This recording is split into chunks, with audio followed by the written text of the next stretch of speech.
introduce our next presenter. An old friend to High Plains Agriculture is with us now to discuss incorporating new technologies in on-farm research. Is this a game changer? And our presenter's name is Dr. Randy Boman with WinStar Incorporated. Dr. Boman, thank you for joining us.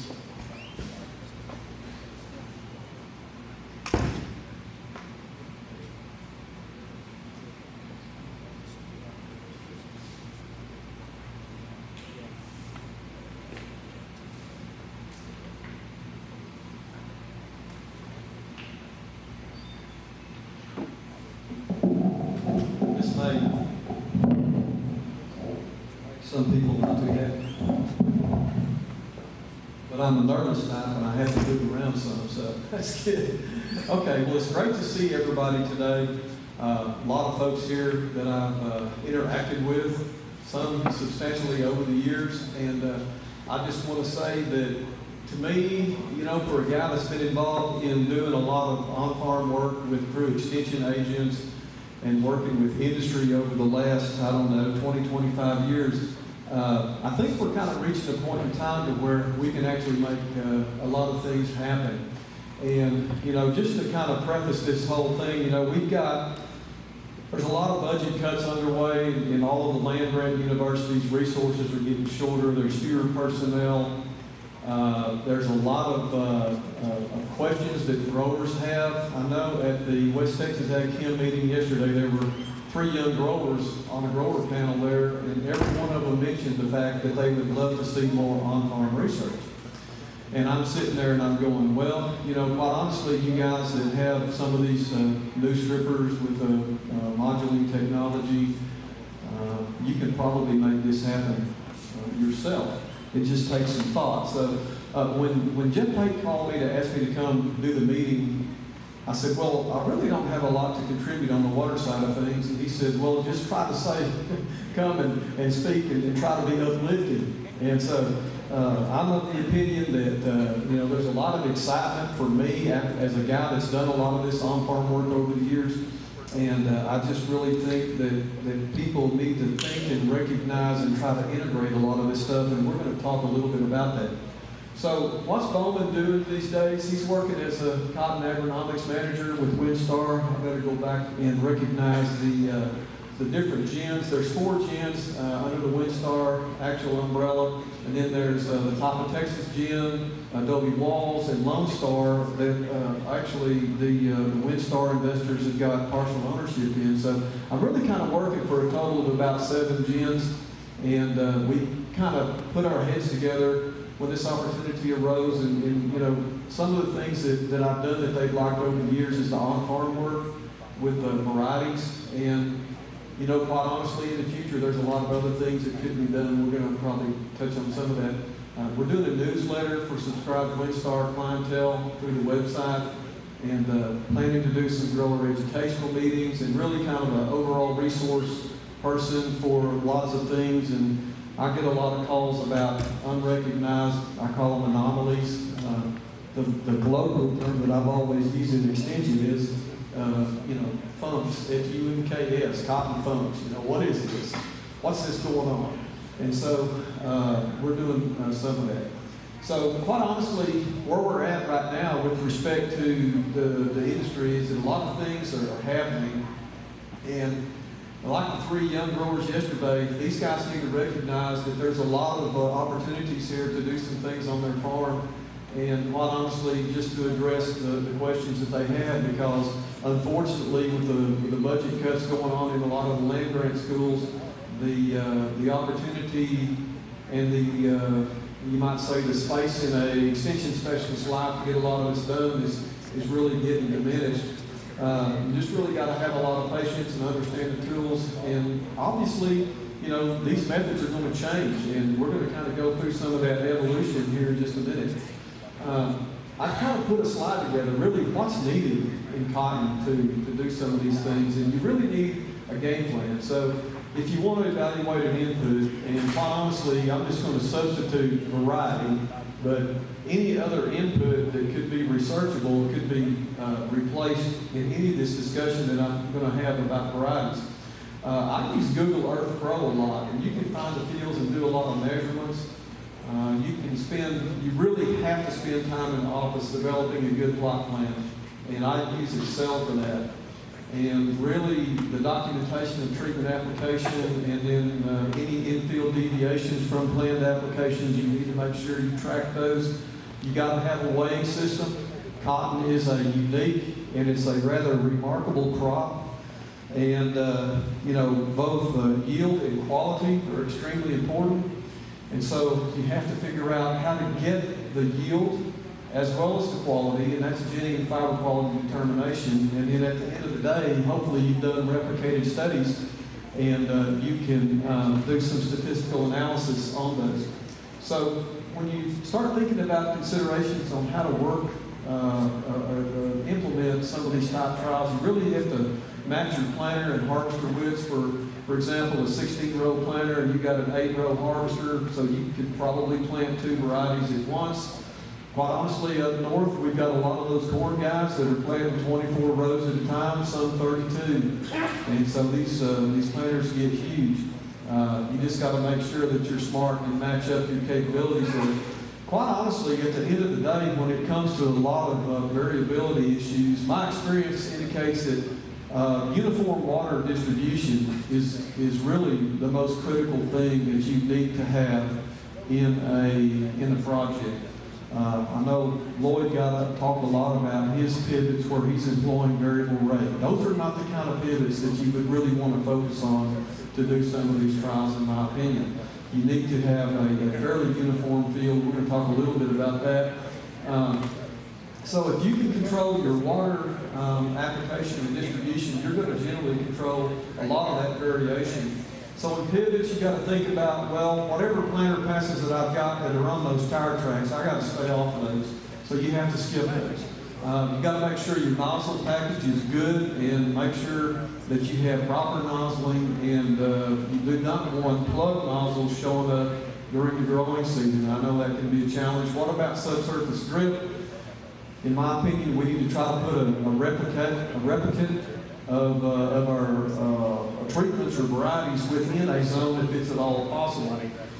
And quite honestly, we don't want a field that has a history of plug emitters or having any kind of distribution issues. That goes back to the red area. We want to watch our nitrogen fertility status, and quite honestly, I believe that deep sampling is something that we need to do and make sure that we do recognize what's going on out there. And that's going to be more important, I think, for a lot of our ginning clientele that are up north that are rotated with corn. Maybe a half a pivot of corn, half a pivot of cotton, that kind of thing. We're going to try to look at that. I pulled this slide. I don't even know where I got it. But, I think this is a great slide. I could go up, as long as I've been in the business, I could probably say, that was me about 50 years ago standing on the turn road. But this cotton plant is terrible. It's real growthy, and it has, 4 bolls on it. So we're only as good as our data. And Robert Lemon and I, when he was working at College Station and I was at Lubbock, this is a kind of a little mantra that we had. We really wanted to focus on doing as good a work as we could with the growers. So it's best to conduct replicated trials. I know that folks can think about planting one observation or whatever out there, but it's really good to have replication. And quite honestly, the only scientifically valid data you're going to get is going to come from multiple replications. This is more difficult to conduct, but it's getting easier due to the technology. Unfortunately, it's more time-consuming for the growers, but the more people you can get on the turn row at planting, if you're doing variety trials, and the more vacuums you can have, the better off you're going to be. It will also slow down your harvesting, and you're going to consume a lot more module wrap, but it's going to be worth it at the end of the day, because I think the value of the trial is going to be important. So when we say replication, what does that mean? Statistically speaking, it's applying a treatment to at least 2 experimental units in the trial to give you multiple independent observations of what's going on out there. You really need at least 3 or more, in my opinion, 3 or more replicates for these field trials to make this to be a very, very high quality study. really 2 experimental design types that go back, and I'm just taking classical statistics from the small plot world and ramping those up into the large plot environment.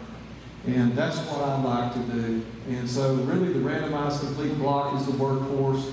You can look at rates using this design. You can have a factorial design where you've got more than one factor, like water level and varieties, or you can go in and do split plot. But each one of these is a little bit more complicated in terms of getting that accomplished.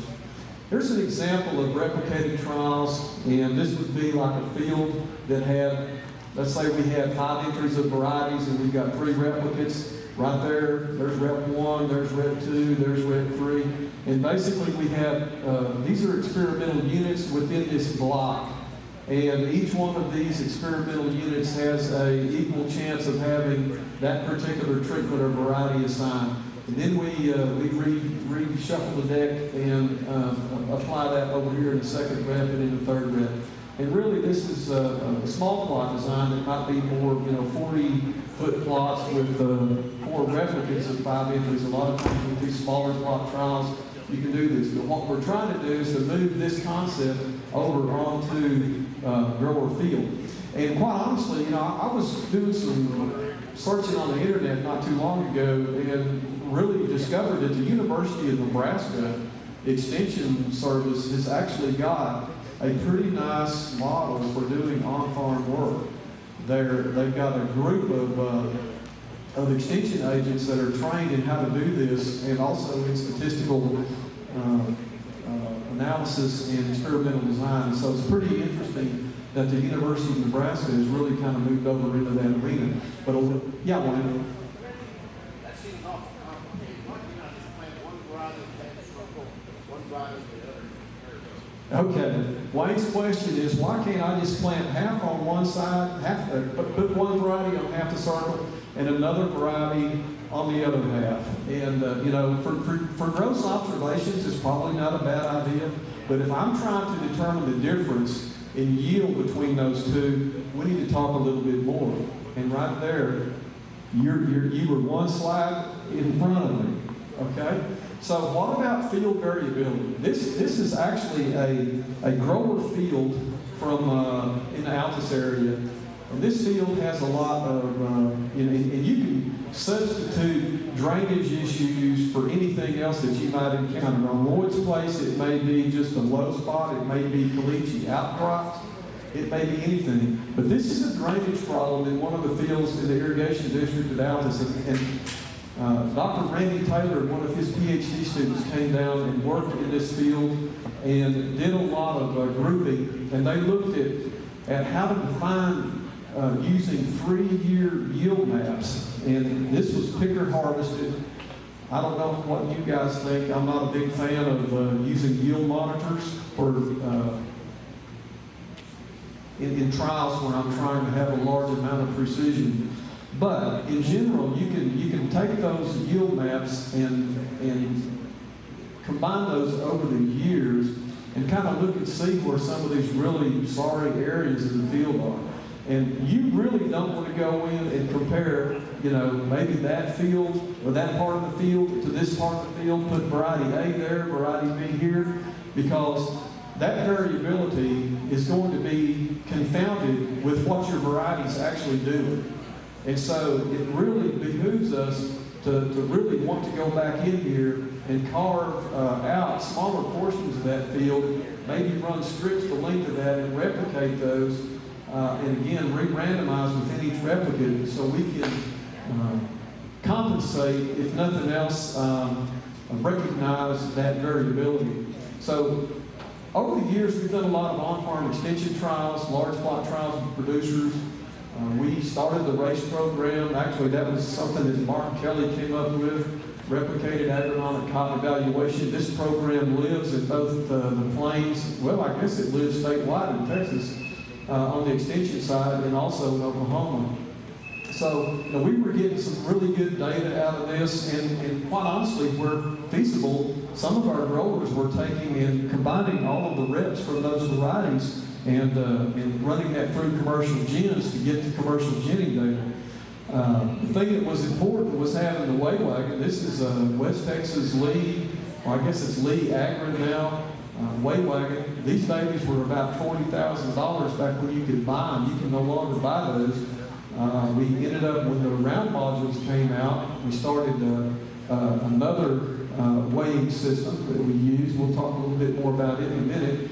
But Cotton Incorporated, I guess, liked that whole concept well enough that they really implemented and funded this belt-wide. And so as I was departing my extension career at Oklahoma State, we were getting money from Cotton Incorporated for doing a lot of these on-farm trials, replicated trials. And now this is another platform system that we use, and it's actually very accurate. You have to be careful to watch, the footprint of that because of the way the scale system works.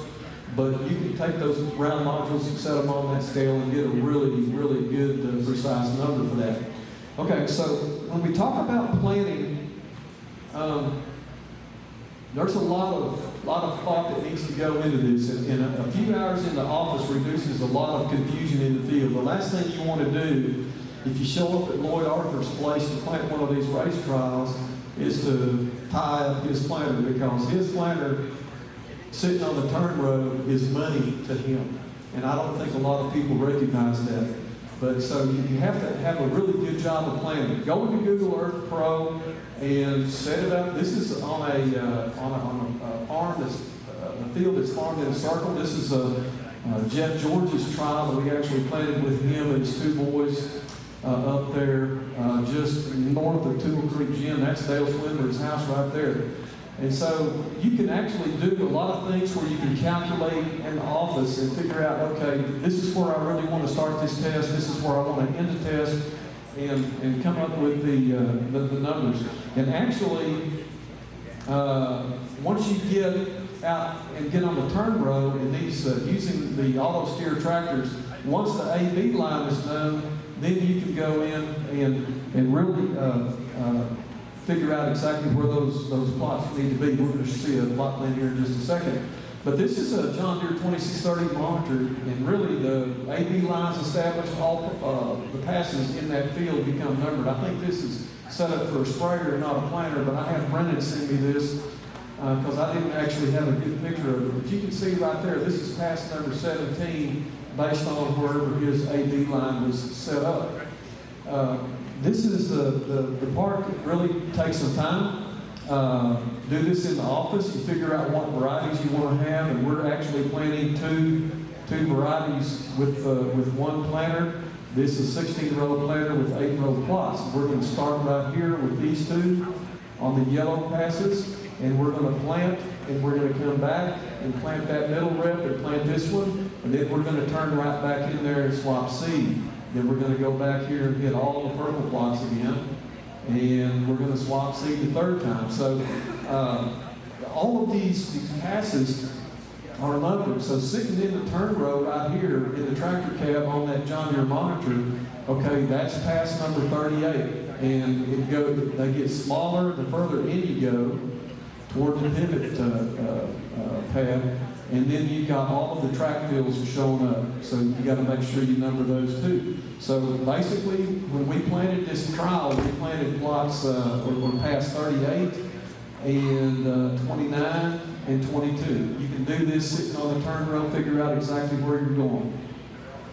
Okay, having the vacuums and the seed available maybe on one of these ATV type rigs is really good. And quite honestly, when you're cleaning out those planter boxes, the more vacuums you have, the better off you're going to be.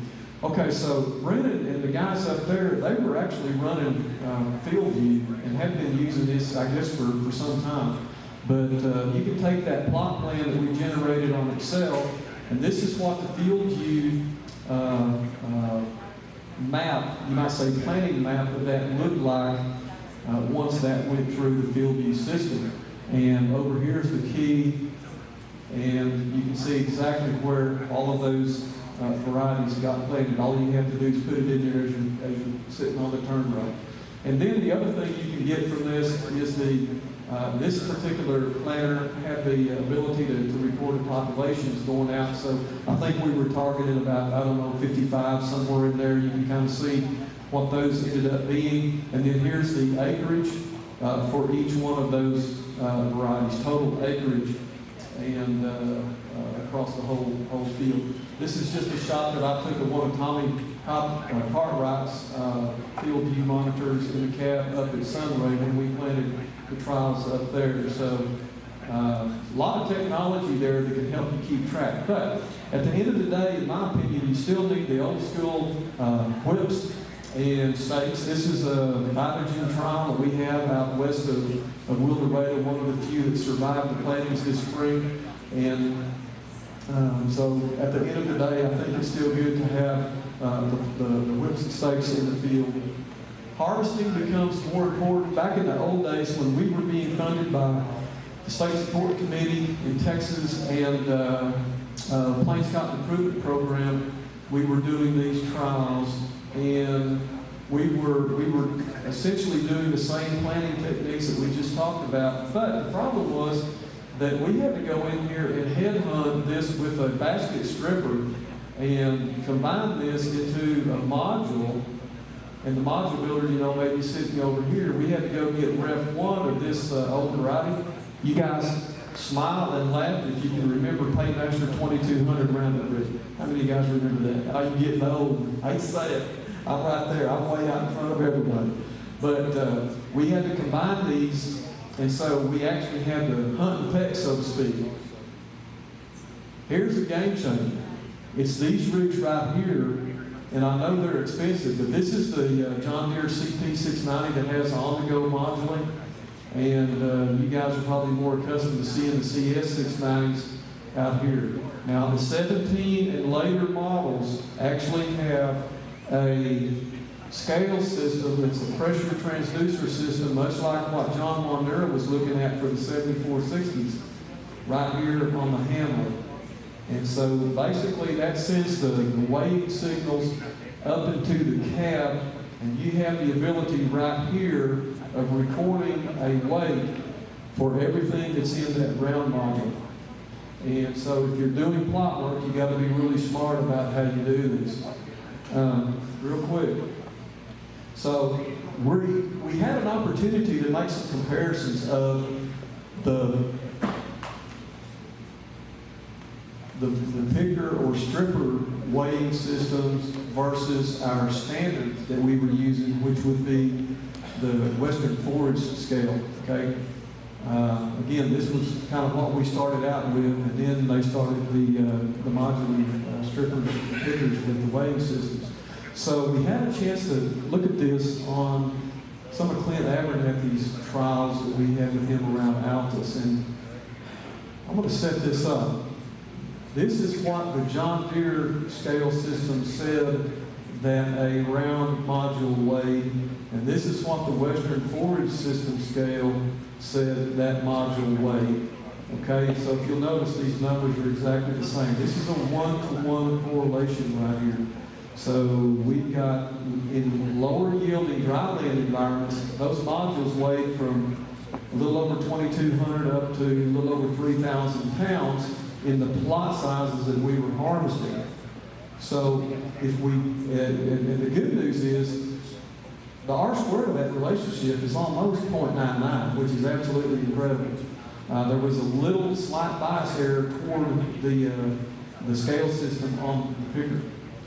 And this is what we did in the irrigated trials. We had a little bit more yield and larger round modules, and so those weights were running between 3,500 or so and over 5,000 pounds. Remember, this is a picker, so you got picker cotton going in these, so these modules can weigh a little more than the stripper modules. But the R-squared of that was 0.96, so we're still pretty happy with all that. And so when you combine these and look at the range of module weights from about 2,200 pounds up to over 5,000 pounds, the relationship is amazing. It's 0.997. So John Wanderer was a little bit surprised to see that we're that close. That becomes something that you have to think about. So commercial classic is a real world. You got to coordinate and work with your gyms. And that's one of the things that I'm really excited about is being able to take the modules after we stage these by variety. You can see is a shot from some work we did in Oklahoma. There's rep 1 of the Next Gen 3406. There's rep 2 and there's rep 3. We're going to collect these guys, run those through the commercial gym, and hopefully have a really accurate turnout coming from those gyms and have commercial data that's available based on that. So since I'm short of time, I'm going to kind of skip this, but we do get commercial classic when we go to the commercial side. So we're going to know a lot better from that field experience what that variety's fiber properties are like and what our actual loan values can be, because when we use grab sampling, we have to make some assumptions. A lot of times we'll set a color grade to a 21 or 31 across all varieties, and a leaf grade down to a, maybe like a leaf grade 2 or 3, something like that. That's what most companies are doing. But if we're on the commercial side, we really know what's happening, and we'll know if we've got very many barks. Statistical analysis. This is going to be a hang-up for a lot of folks, but it's not insurmountable. The whole component of statistical analysis is pretty complicated. I did work with Lloyd and David. Lloyd had a replicated trial on his farm for several years back when I was working at Lubbock, and David used that trial for part of his, I think, FFA state competition, came in first place or something, and did a really good job with that. So, but I was there to kind of help those guys get their analysis done. You can buy this agricultural research manager. A lot of companies use it. It's a good value, but you should have some experience in statistical analysis. University personnel are going to have access to SAS. That's what I use. Now that I'm in the industry, I can't hardly afford to buy a SAS license. There are other products out there such as JMP, which is actually a SAS product. So just looking back at some of the data, this would be a study we had with Bart Nichols in 2017 right there at Altus, using this procedure and his system. We got data that was off the scale in terms of quality. Anytime this number right here, this is the observed significance level or probability of greater F that comes from your analysis, your data analysis for your analysis of variance.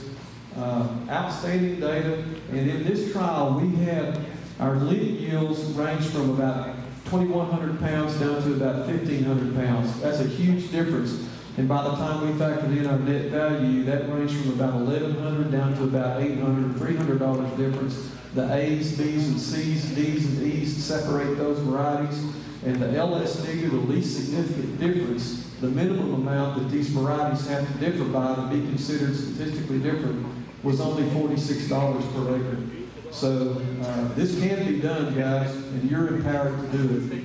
So in summary, we've got a lot of topics that are researchable. Tools today exist that can be extremely valuable to growers at the farm level. And commitment to success is going to be important. You have to be really motivated to want to do this. But the good news is that these tools can be used to evaluate numerous crop inputs, and you got to sit down and look at your interpretation of your results. Quite honestly, every trial you do, you've got to strive to understand and identify factors involved in context. I'm going back to Lloyd. I keep picking on him because I know him pretty well. But, if you run a trial this year, what are you going to learn from this? It's been a real doozy of a year. But it's still good to know, in general, what you're up against out there. And quite honestly, at the end of the day, being an agricultural scientist, we really need multi-site and multi-year comparisons for each year's different. And this, kind of compare last year, or maybe even 17 and 18 and 19, and you've got a lot of differences there, especially in that world that we're living in, northern Amarillo. But that's really about all that I've got. But at the end of the day, it's up to you guys to try to figure out how to make money on your farm. And I've had this slide for some time, and I've had quite a lot of fun with it. Thank you. You guys have any questions?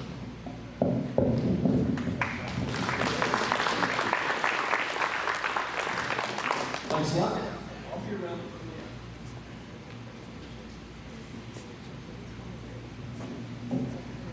Thank you very much, Randy Boman with Windstar Incorporated. Dr. Boman, we really appreciate your expertise. I do want to remind all of our participants that the presentations which are presented digitally here will be available on the TAWC webpage, according to Sam, as of tomorrow. So if you need to see some of this information, feel free to get online and see those presentations.